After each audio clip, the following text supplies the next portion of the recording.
3강은 관제 일반 사항에 대해서 말씀을 드리도록 하겠습니다. 항공교통 관제 업무에 대한 책임 당국입니다. 항공교통 관제 업무를 책임지는 당국은 어디가 될 것인가? 첫째는 항공교통 업무를 제공하는 범위는 인천 비행정보구역 내로 한다, 이렇게 되어져 있습니다. 인천 비행정보구역이라 함은 우리나라의 비행정보를 제공할 수 있는 공역인데요. 항공교통 업무의 제공은 지역 항행협정과 국제민간항공조약 부속서 제2권에 보면 항공교통 업무를 제공해야 되는 기준이 정해져 있습니다. 인천 비행정보구역 내의 항공교통 업무는 항공교통 업무 증명을 받은 자가 제공하는 것으로 되어져 있습니다. 항공교통 업무 제공자는 항공교통 업무에 관한 정보를 항공정보 간행물에 고시하는 것으로 되어져 있습니다. 항공교통 업무의 목적이 무엇인지요? 항공교통 업무를 함에 있어서는 그 목적이 반드시 있어야 됩니다. 항공교통 업무의 목적은 항공기 간의 충돌을 방지한다.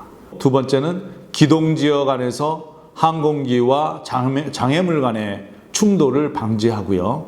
첫째는 항공교통 흐름의 질서 유지와 촉진을 위해서 필요하다. 네 번째는 항공기의 안전하고 효율적인 운항을 위하여 필요한 조언이나 정보를 제공한다. 다섯 번째는 수색 구조를 필요로 하는 항공기에 대한 정보를 관계기관에 정보를 제공하고 협조한다. 이렇게 항공교통 업무의 목적이 있습니다. 그러면 이 시점에서 드론 관제 업무의 목적은 무엇일까요? 저는 여기에서 이렇게 말씀을 드리고 싶습니다. 드론을 관제해야 되는 목적은 드론 간의 충돌을 방지한다. 그 다음에 두 번째는 드론이 터미널에서부터 목적지까지 이동하는 데 있어서 장애물 간의 충돌을 방지하고요.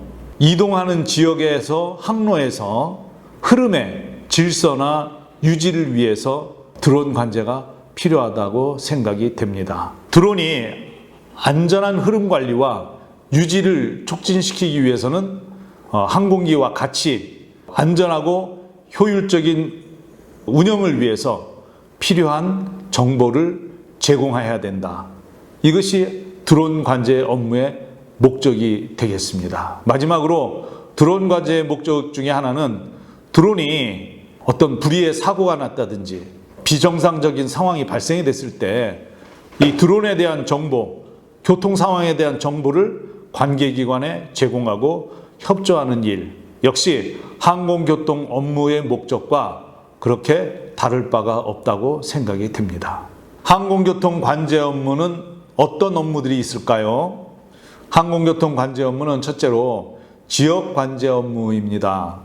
지역 관제 업무라고 하는 것은 관제 구역 안에서 관제 비행을 하는 항공기에 대하여 제공하는 항공교통 관제 업무다. 이렇게 설명을 드릴 수가 있고요.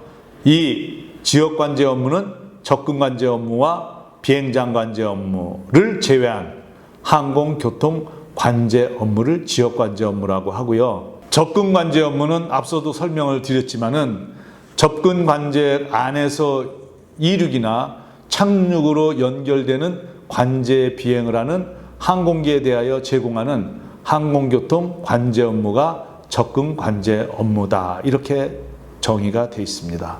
비행장 관제 업무는 어떤가요? 비행장 교통에 대하여 제공하는 항공교통 관제 업무다. 다시 말씀드리면 접근 관제 업무와 항공 지역 관제 업무를 제외한 나머지 업무가 비행장 관제 업무가 되겠습니다. 항공교통 업무에 대한 제공에 대한 필요성입니다. 첫째로 관련 항공교통에 대한 항공기 종류가 있어야 되겠고요. 그 다음에 두 번째는 항공교통량이 제공이 되어야 되겠고요. 기상 상태도 정보가 제공이 되어야 되고 기타 필요한 사항이 제공되어야 하는데요. 역시 드론도 마찬가지로 드론 교통 업무를 제공하기 위해서는 드론에 대한 종류, 그리고 교통량, 기상정보, 이에 필요한 사항들을 제공하는 것이 항공교통 업무의 필요성이라고 말씀을 드릴 수가 있겠습니다. 그 다음에 그 항공교통 업무가 제공되는 공역을 말씀을 드리겠는데요. 첫째는 비행정보구역이 있습니다. 비행정보 업무나 경보 업무를 제공하는 공역이 비행정보 업무 구역이 되겠고요. 두 번째, 관제구역과 접근관제구역 또는 관제권은 비행장 공역에서 시계비행 규칙으로 비행하는 항공기에게 항공교통 관제 업무를 제공하는 구역을 관제구역, 접근관제구역 또는 관제권이라고 말하고 있습니다. 관제 비행장은 비행장 교통에 대하여 항공교통 관제 업무를 제공하는 비행장을 관제 비행장이라고 합니다. 이것은 항공교통 업무가 제공되는 공역 안에서의 관제 비행장을 지정하는 내용으로 이해하시면 되겠습니다. 공역의 등급, 앞서서도 제가 좀 설명을 드렸는데요. 공역의 등급은 A등급, B등급, C등급, D등급, E등급, G등급, F등급 이렇게 7개의 공역으로 등급이 정해져 있는데요. 공역의 등급은 교통량과 공역의 사용 목적에 따라서 등급이 결정이 되는 것인데 자세한 내용은 여러분들이 2급 관제 일반에 들어가셔서 공부하시게 되면 좀 더 구체적으로 알 수 있게 될 것입니다. 특별히 드론 관제는 A공역, B공역, C공역, D공역, E공역, G공역, F공역 중에 7개 공역 중에서 지금 현재는 G공역에 해당되는 공역이 드론이 이동되어지는 공역이 되겠습니다. 항공교통 업무에 따라서 A, B, C, D, E, F, G 이렇게 등급이 결정된다고 했는데요. A등급은 모든 항공기가 계기비행을 해야 하는 공역이고요. B등급은 계기비행과 시계비행을 하는 항공기의 비행이 가능한 지역이고 그리고 항공교통 업무가 제공되는 구역입니다. C등급은 모든 항공기에게 항공교통 관제 업무가 제공되는데 시계비행을 하는 항공기에게는 교통정보만 제공되는 공역이 되겠고요. D등급은 모든 항공기에게 항공교통 관제 업무는 제공되지만 계기비행을 하는 항공기와 시계비행을 하는 항공기 간에는 교통정보 업무만 제공되는 공역이 될 수 있고요. 2등급은 계기비행을 하는 항공기에 항공교통 관제 업무가 제공되고 시계비행을 하는 항공기에게는 교통정보가 제공되는 공역이다. G공역에서는 모든 항공기에 비행정보 업무만을 제공되는 공역이기 때문에 드론이 운영되어지는 이 G공역은 관제 서비스가 제공되지 아니하고 비행정보 업무만을 제공하는 공역으로 구분이 돼서 비관제 공역이라고도 합니다. 항공교통 업무를 제공하는 그 시설에 대해서 좀 설명을 드리겠는데요. 비행정보구역 내에서의 비행정보나 경보 업무를 제공하기 위해서는 비행정보실이 필요합니다.